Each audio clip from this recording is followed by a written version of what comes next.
오늘의 본문은 고린도전서 2장 1절에서 16절입니다. 설교 제목은 성령 없이는 십자가를 모른다 입니다. 2장 1절 한번 봅시다. 형제들아, 내가 너희에게 나아가 하나님의 증거를 전할 때에 말과 지혜의 아름다운 것으로 아니하였나니. 이 고린도를 바울이 방문하기 전에 그리스 아덴이라는 데서, 그 아테네입니다. 아테네에 머물러서 전도를 한 적이 있습니다. 이 아덴은 헬라 철학 사상, 그리고 헬라의 문화가 굉장히 꼽혔던 곳입니다. 그리고 이 사람들이 철학을 좋아하고 웅변을 굉장히 좋아했어요. 이성으로 탁월했습니다. 그리고 아레오바고라는 광장 앞에서 자기의 철학과 이론을 가지고 있으면 나가서 이런 신을 믿어야 된다, 이런 학문을 배운다고 아레오바고에서 그렇게 했던 광장이 있어요. 그때도 이 아덴의 그 아레오바고에서 바울이 굉장히 수수학적으로 예수님을 전도한 경우가 있었습니다. 그런 그 아덴에서 머물렀다가 이제 이 고린도에 일이 있어서 이렇게 선교 지역에 오게 됩니다. 그러면서 1절에 하신 말씀이 내가 아덴에서 말했던 그 수수학적 인문학적을 빌려서 하지 않고 지혜의 아름다움을 하지 않고 2절에 보면은 예수 그리스도와 그의 십자가만 알리겠다는 얘기를 하게 됩니다. 보통 복음을 전하게 될 때 다양한 사람을 만나야 되는데 그 사람들의 적응에 맞춰서 복음을 전도하게 됩니다. 여러 가지 눈치를 봐가면서 그 적응은 좋은데 잘못하다 보면 비본질적인 것으로 빠져들 수 있어요. 그래서 바울은 딱 2절부터 자기는 예수 그리스도와 그 십자가 외에는 전하지 않겠다는 못을 박아놓습니다. 왜 바울은 이렇게 했어야 되느냐 하면은 먼저 본질적인 것을 전해야 되겠다는 것을 깨달는 겁니다. 그 본질이 뭐냐? 인간이 죄인이라는. 그 죄인이 구원받기 위해서는 죄의 씻김을 받고 받아야 된다 이 말이에요. 그 하나님의 은혜가 먼저 와야 죄심 받는 거 아니에요? 자기가 어떻게 죄심을 받아요? 그 얘기를 하기 위해서 예수 그리스도의 십자가를 얘기하겠다는 거예요. 제가 이렇게 이 나이도 살아보니 제가 공부를 좀 오래 했습니다. 대학원만 20년 했습니다. 박사과정 앞에서. 굉장히 나름대로 그쪽 분야는 프라이드하죠. 근데 그 프라이드가 나를 죽이는 거예요. 자기를 뭐하러 보는 거예요. 어떤 부분에 좋은 면도 있겠지만 복음을 전하는데 변론하고 변증하는데 좋겠지만 본질이 안 들어가는 거예요. 본질이 안 들어가면은 종교의 전통, 죽은 전통에 머물러 버려요.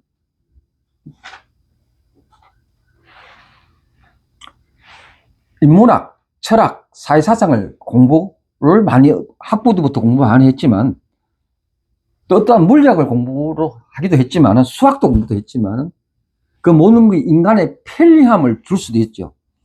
또 여러 가지를 사물과 성경을 해석하는데 이해를 도움을 줄 수는 있지만 죄의 문제를 풀지 못합니다. 인간의 역사가 몇억 년, 몇천 년 여러 가지 언론이 나누지만은 그동안 아직까지 인간의 피를 생성하지 못합니다. 화학적으로 피를 생성하지 못해요. 마찬가지로 인간의 죄가 있다는 것은 스스로 죄를 씻을 수 없어요. 그냥 숨겨두는 거야. 물리학, 과학, 생물학적으로 어떤 것도 예수님 외에는 해결할 수 없는 거예요. 그래서 그 본질이 예수다. 그 얘기를 바울 사도가 얘기하고 있는 거예요. 제가 그 예수가 여러분께 묻겠습니다. 마음이 있습니까? 마음 중심에 있어요? 여러분 마음속에 십자가가 마음속 중심에 있느냐는 거예요. 여러분 마음속에 예수님 아니면 이 세상 살아갈 수 없다. 예수님 아니면 절대 살아갈 수 없다. 그런 고백이 있는가요?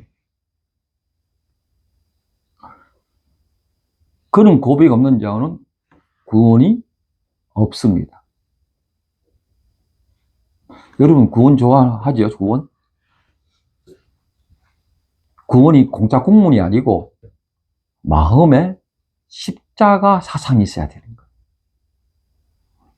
매일같이 매시 예수님이 나의 주님이고, 주님이 뭐예요? 나의 모든 것의 주인이 된다는 것이 주님이라는 거예요. 이 당시 바울이 이 고린도전서를 쓸 때 로마 시민지 압박 속에 있었어요. 그래서 로마 왕 시저가 외에는 주라고 부르면 안 됩니다. 로마의 왕 다른 데에게 주라고 했으면 사형감이에요. 그냥 사형감입니다. 정치법 위반으로. 근데 바울과 그리스도인은 예수님을 주님이라고 불러요. 부르면서 그 한마디 잘못 바뀌어지면은 그냥 사형털이 갑니다. 예수님을 주님이라고 불렀다고. 오늘날 우리 주님과 그 세상의 주님은 완전히 상황이 다른 상태입니다. 오늘날 우리가 가장 전도가 안 되는 이유가 뭔지 압니까?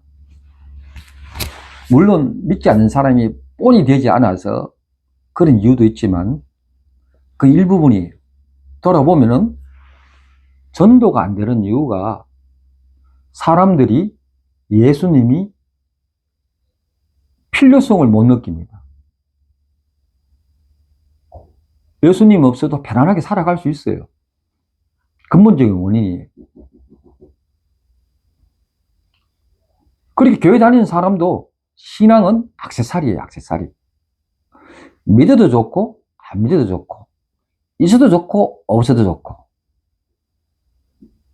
편리한 삶을 살고 있는데 어떻게 예수님을 주님이래요? 나의 모든 것으로 얘기해요. 나는 차도 있고 집도 절도 다 있고 건강하고 돈도 있고 차도 있고 아쉬울 게 없는 게 뭐 예수님께 매달려 마음 자책하면서 낑낑대면서 살 필요가 없다는 거예요. 그러니 내 마음에, 우리들 마음에 십자가가 뭐 있고 없고 중요하지 않습니다. 그러니까 십자가가 안 보이니 구원 얘기를 하면 안 되는 거예요. 구원이나 마음은 내 마음에 예수님으로 딱 찰 때 그게 느껴지고 확신이 오는 것이 구원이에요. 그래서 바울은 복음 전할 때 예수 그리스도와 십자가만 지나기로 결심합니다. 죽음을 각오하고.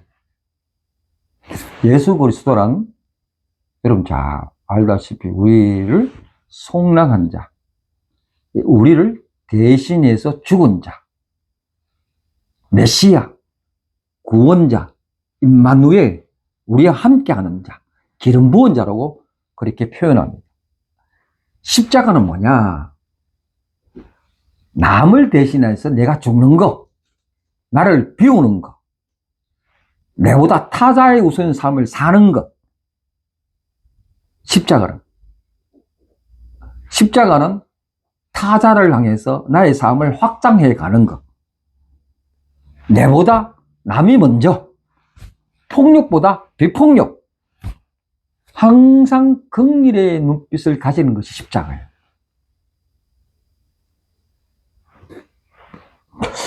이 마음을 가지고 바울이 고린도에 왔을 때, 이 예수 그리스도의 십자가를 정했을 때, 잘 받아들일 수 있을까? 고린도에 필요가 없는데, 예수님 그렇게. 너무 잘난 도시인데. 그래서 두려워 3절 한번 보세요. 내가 너희 가운데 거할 때 약하고 두려워하고 심히 떨었노라 라는 말을 사용합니다. 왜 두려워하고 떨었는가?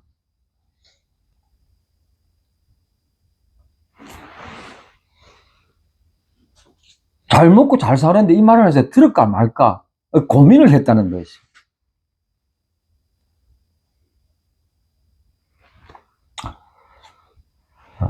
설교자는 대충 청중과 대중들의 눈치를 살핍니다.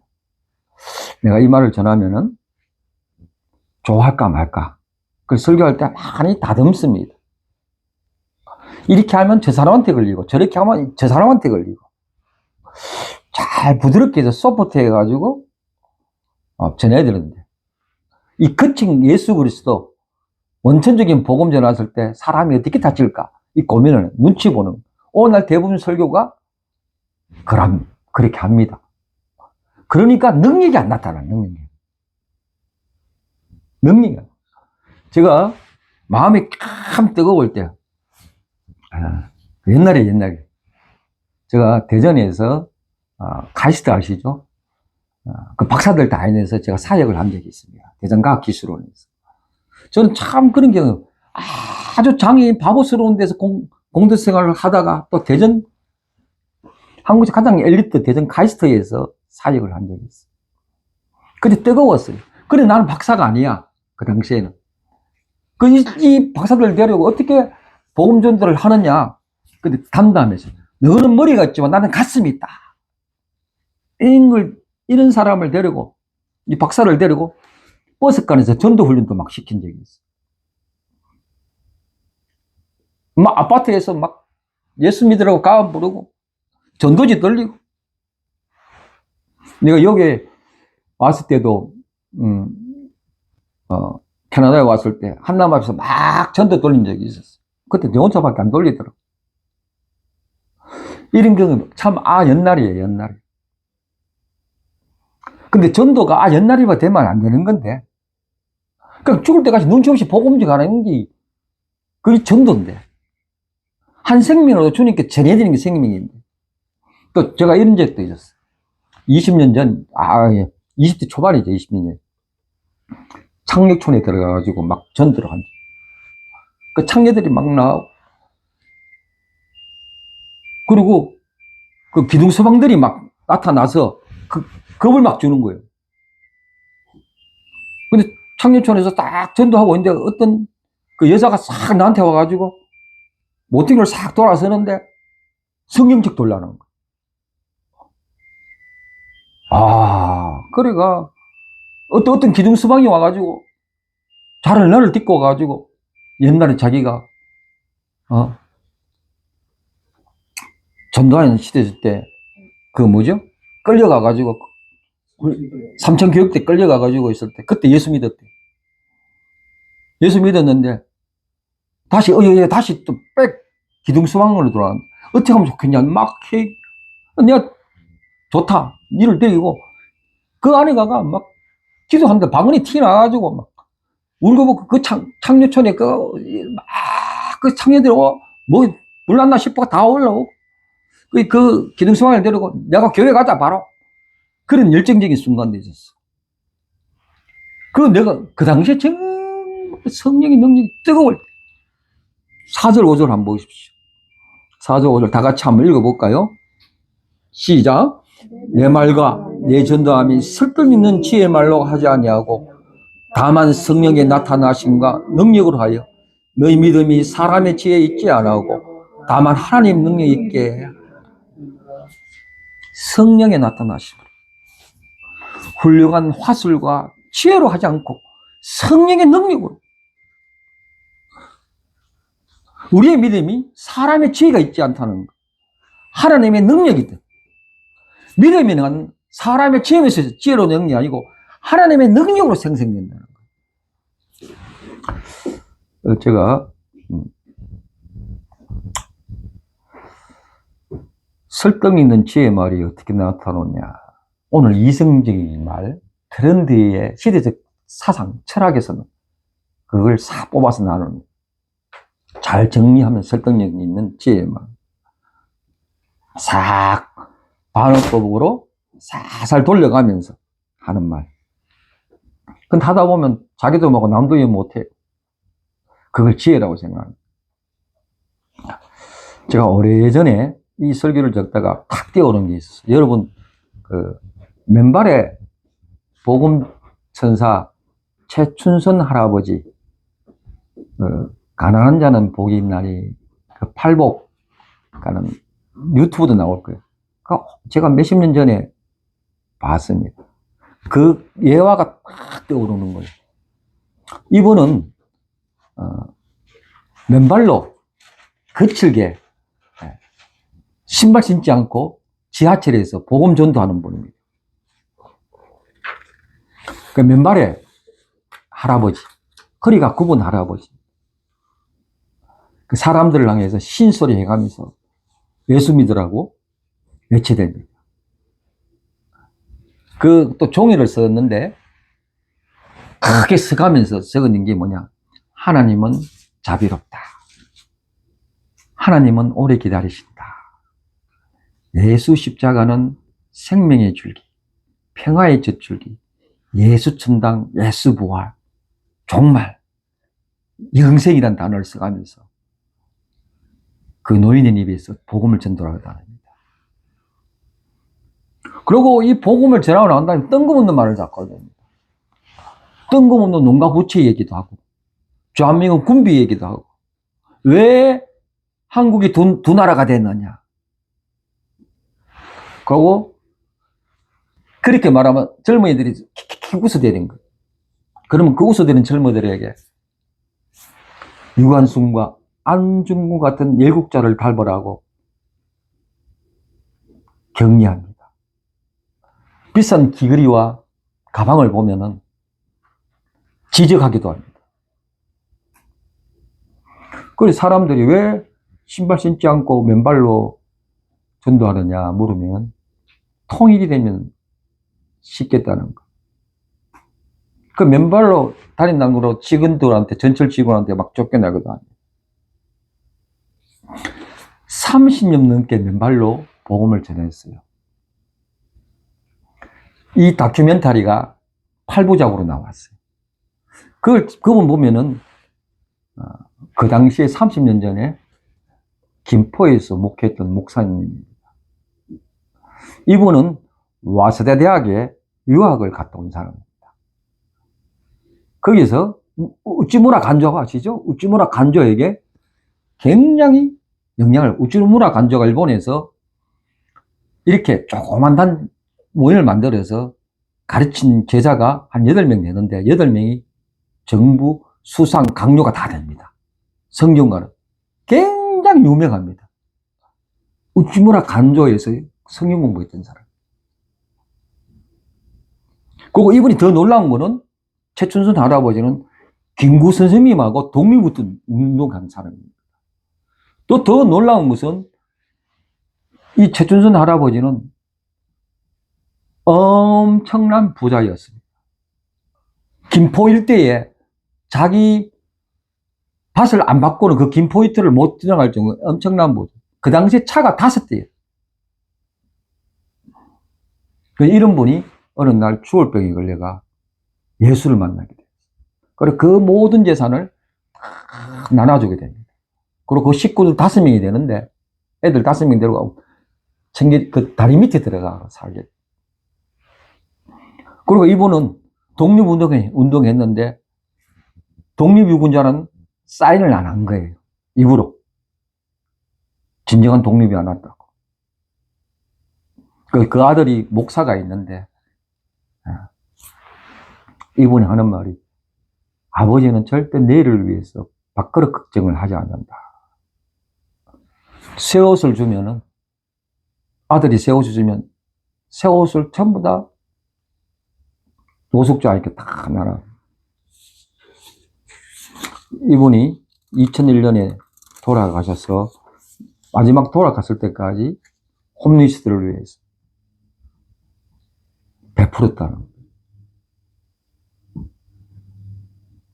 그래서 자녀들이 그 다리 밑에 살면서 아버지의 저런 행동이 이해하지 못해가 아이들이 우리는 절대 예수 믿지 말자 그렇게 했대요. 근데 나이가 크고 그게 그날을 볼 때 자기들이 얼마나 후회하고 있다.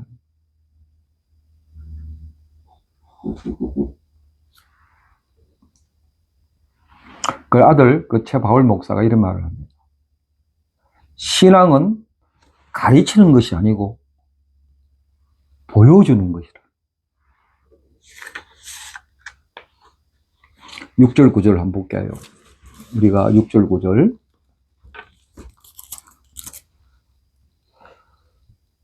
다 같이 읽어볼까요?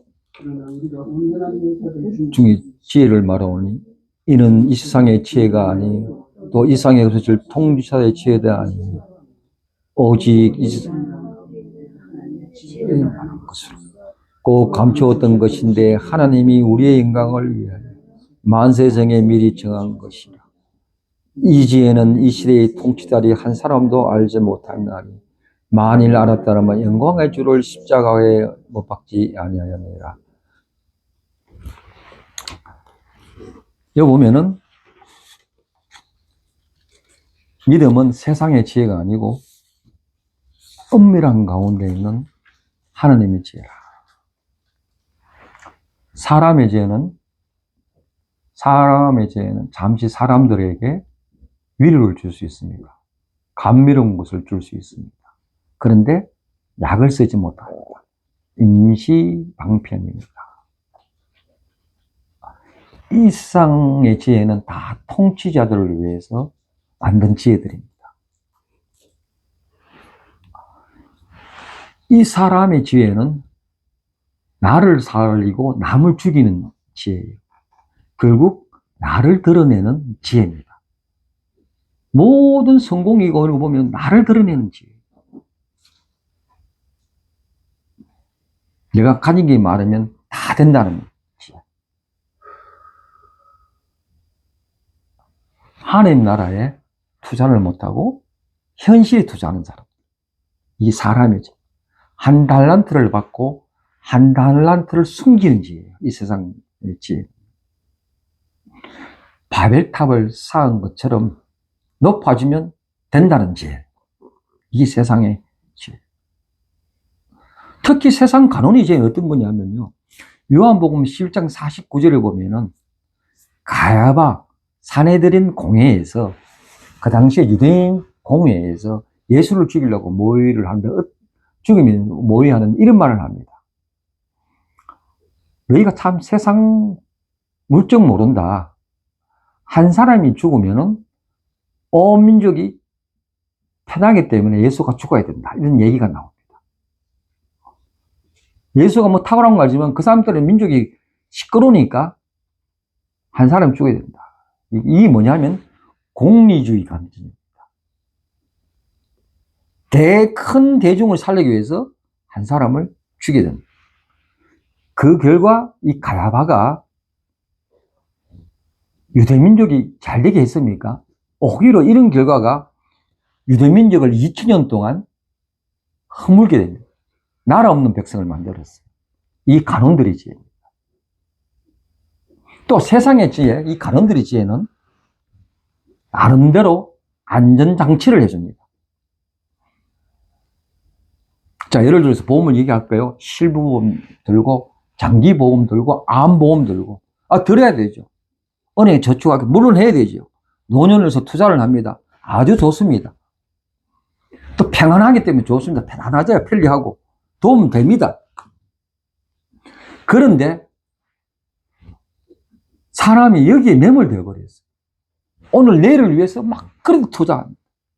그것이 없으면 안 되는 줄 알아요. 근데 가만히 보면은 위장된 지혜입니다. 위장된 지혜. 영원한 가치를 살아가는데 하나님 나라를 이루어가는데 장애물이 되고 있다. 저는 이렇게 해주고 싶어요. 오늘날 우리의 신앙이 은과 근이 없으면 안 되게 만들었어요. 은과 근이 신앙체계로 만들어가고 버렸어요. 오늘날의 이성과 경험이 시대적 트렌드가 우리 신앙을 만들어요. 예수의 십자가 지혜가 아니라 자기 주장 고집으로 빨빨 말아서 왜곡된 신앙관으로 무장하게 만들어버렸어요. 오늘날 우리의 마음의 공간이 하나님이 없도록 만들어버린 게 세상의 지혜입니다. 반대로 하나님의 지혜는 나를 비우고 하나님 것을 채우는 지혜입니다. 나를 죽이고 하나님 것을 드러내는 거예요. 사랑하라고 말하고 나를 안추라고 말하고 섬기는 것을 하나님의 지혜입니다. 하나님의 지혜는 요약하자면 겸손, 배려, 죽음, 긍휼, 인류애, 사랑, 이런 게 십자가를 아는 복음입니다. 십자가를 아는 것이 기초요, 복음입니다. 시작입니다. 제가 겸손, 지혜, 긍휼, 나를 죽이는 거, 배우는, 비우는 거. 제가 이런 단어를 사용하는 게 제 스스로 좀 대견스러워요. 이런 단어가 내 스스로 여러분 언어에서 나오지 못해요. 왜? 가만히 보면은 이 단어가 나오지 못하면 우리 스스로 자기를 사랑하기 때문에 이런 단어가 나올 수가 없어요. 이건 정말 고귀한 언어예요. 솔직히 저를 보면은 제 입에서 이런 단어 나오는 데가 굉장히 이율배반적입니다. 모순이에요. 인간은 자체가 이런 단어가 나올 수 없게 되어 있어요. 인간은 철저하게 이기주의고 이율배반적입니다. 내 스스로 볼 때 절대 저는 이런 사람이 아니에요. 그런데 제가 이 설교할 때, 이 말씀을 나눌 때 이런 단어를 사용하고 십자를 살려고 노력해요. 제 자신을 볼 때 좀 이상해졌어요. 마음의 부족. 옛날에 그런 단어 썼지만 그 간념적인데 마음의 힘으로, 마음의 단어로 나온다는 자체가 이상했어요. 이런 단어가 나올 수 있는 원인이 뭐냐? 출처가 다릅니다, 출처가. 10절, 13절 읽어볼까요? 출처가 다른 이유가. 10절.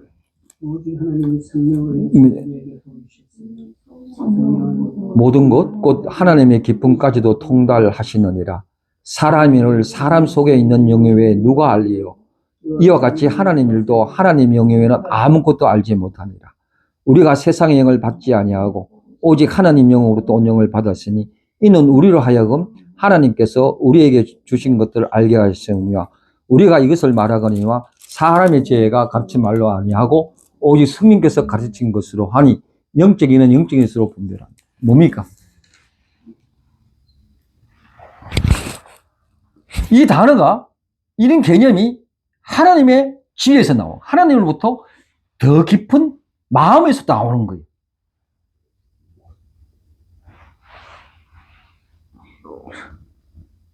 성령에서 나옵니다. 우리가 성령을 통해 그 십자가라는 단어가 나오고 십자가 마음이 나오고 우리가 성령을 통하지 않고 십자가 복음을 깨닫지 못한다. 그 비움이라는 것은 겸손이라는 단어가 나오지 못하는 거예요. 그래서 십자가는 하나님의 지혜라고. 그 지혜는 성령께 깨닫게 한다. 그래서 이거를 근본적으로 신비라고 해요. 미스터리라는 거예요. 시크릿가 신비라는 거예요.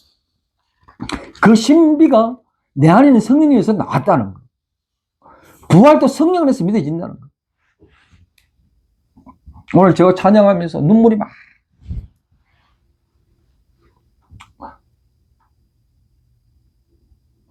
때로는 찬양하는데 마음이 냉랭할 때 있어요. 왜 그러냐? 마음에 성령의 감동이 없어요. 죄를 지었는데 그냥 마음이 무던던해. 성령이 안 계시는 거예요.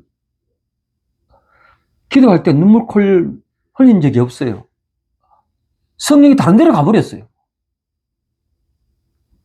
오늘날 교회가 근가 은은 있어도 성령이 없어요. 성령이. 오늘날 교인들이 집과 차는 있는데 집에 보면 십자가가 없어요. 십자가. 그런데 무슨 성령의 능력을 기대할 수 있겠습니까?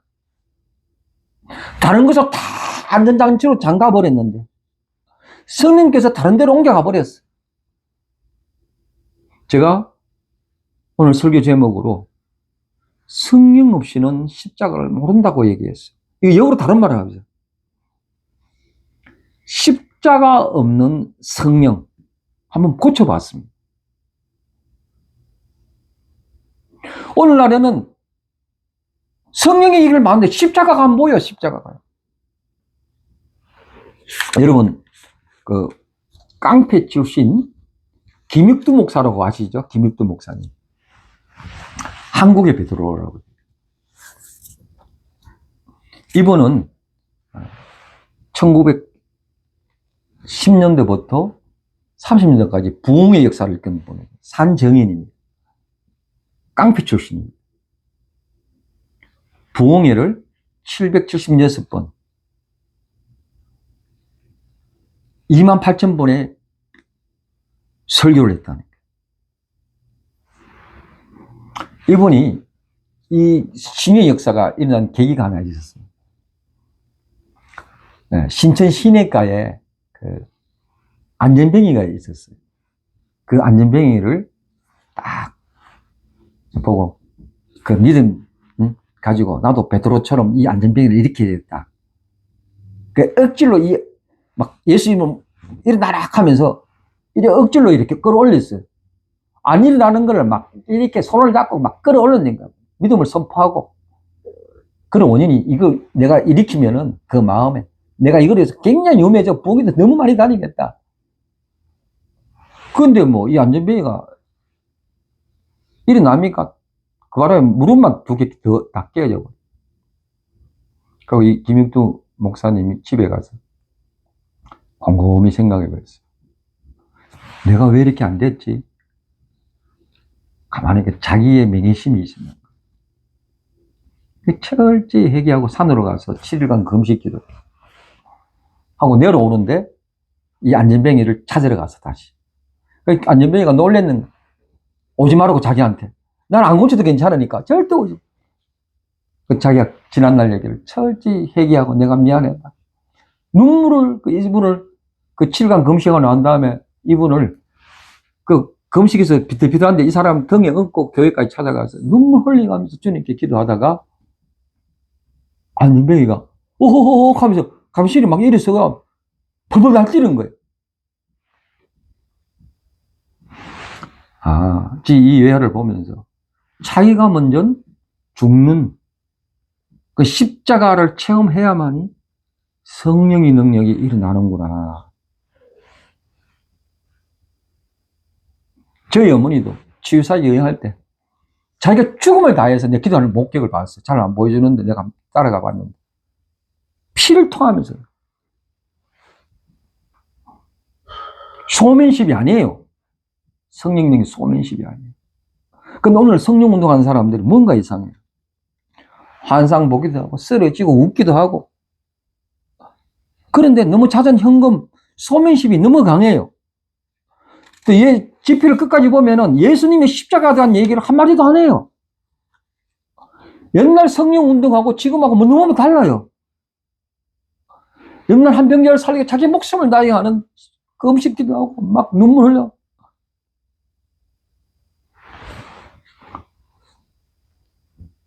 십자가가 없는 성령 운동. 아무 집회 가져가면 안 됩니다. 성령은 능력은 있는데 십자가가 없으면 위장된 복음입니다. 조심해야 돼, 이 시대가. 어제 젊은이들 찬양할 때 성령인지 감정인지 충만합니다. 굉장히 충만합니다. 근데 가짜라. 주 목사 어떻게 알아? 그 가짜인지. 왜? 그 찬양 부르는 사람이 삶의 변화가 보이잖아. 그래서 가짜라는 거야. 모든 악기를 동원해서 감정을 일으켜가 주님을 찬양하는데 그 속에 성령이 운영하지 않으면 우리 모두 교회 마당만 밟고 갑니다.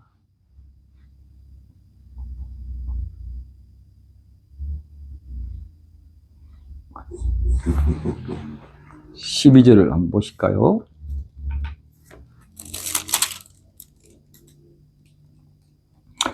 다 같이 읽어봅시다. 우리가 세상의 영을 받지 아니하고 오직 하나님으로부터 온 영을 받았으니 이는 우리가 하여금 하나님께서 우리에게 은혜 주신 것들을 성령이 하시는 일은 은혜로 주시기 때문에 깨닫게 하는 그 은혜다. 깨달으면은 그 십자가가 내 마음에 살아서 막 움직입니다. 꿈덕꿈덕거립니다. 그 보혈이 막 보여. 여러분 마음에 그 보혈이 막 넘치는 거 보여.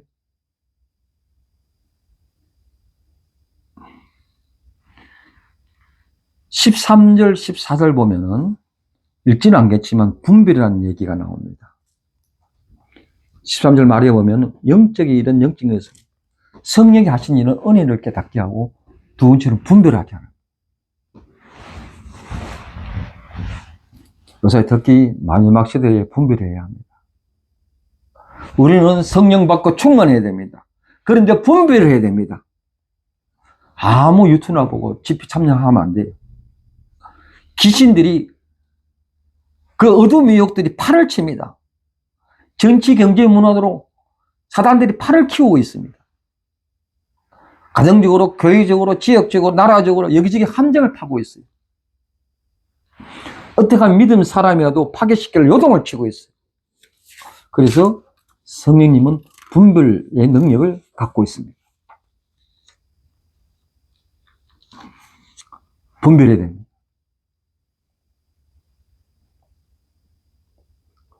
어떻게 분별하느냐? 성령의 영은 빛입니다. 어둠이 아니고. 성령의 영은 비폭력입니다. 폭력이 아니고. 성령은 육신의 정욕도 아니고 안목의 정욕도 아니고 이생의 자랑도 아닙니다. 성령은 나를 낮추는 겁니다. 나를 드러내지 않는 겁니다. 그게 없으면 어두운 영이라. 세 번째로 성령의 하는 일은 그리스도의 마음을 알아주게 합니다. 16절에 한번 보세요. 누가 주의 마음을 알아서 주를 가르치겠느냐. 그러나 우리가 그리스도의 마음을 가졌냐. 그리스도의 마음을 알게 해준다는 거예요. 성령이 하는 일은 그리스도의 마음을 알게 해줍니다.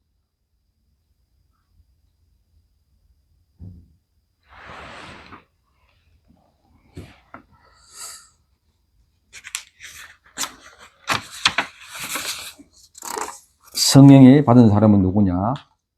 첫째로 하나님께서 은혜로 주신 것을 알게 하는 사람, 영적인 분별을 있게 하는 것, 그리스도의 마음을 가지게 합니다.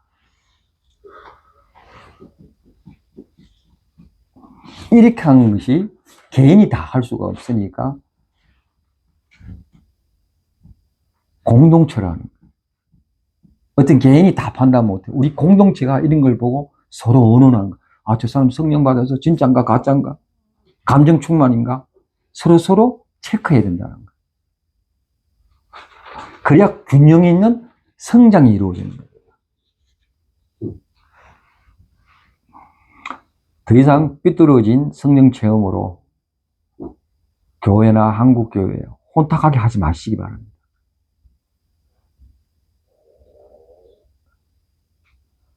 요새 굉장히 위험한 성령 운동이 많습니다. 그거로 통해서 전 세계를 삐딱하게 거짓 신앙 체계로 위장된 복음으로 가고 있는 걸 알고 안타깝습니다. 그러나 언제 어디서나 성령 충만하시기 바랍니다. 성령 세례 받으시기 바랍니다. 말씀과 함께. 말씀으로 대조하면 성령 체험이 어떤 건지 알고 있습니다. 말씀으로 하면은 분별함이 일어납니다.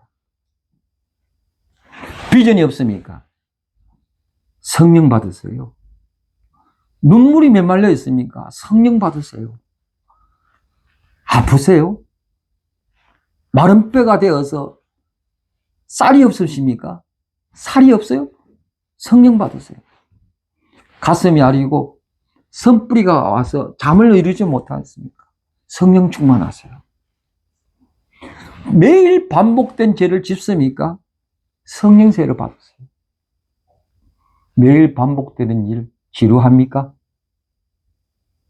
성령 받으면 손에 쥔 것 없고 보이지 않지만 즐겁고 행복합니다. 아멘. 마음이 뜁니다. 힘들어 뜁니다. 저는 그걸 철저히 느낍니다. 성령 받으면 십자가가 살아서 움직입니다. 여러분 다 같이 성령 충만하시기 바랍니다. 아멘. 기도하겠습니다.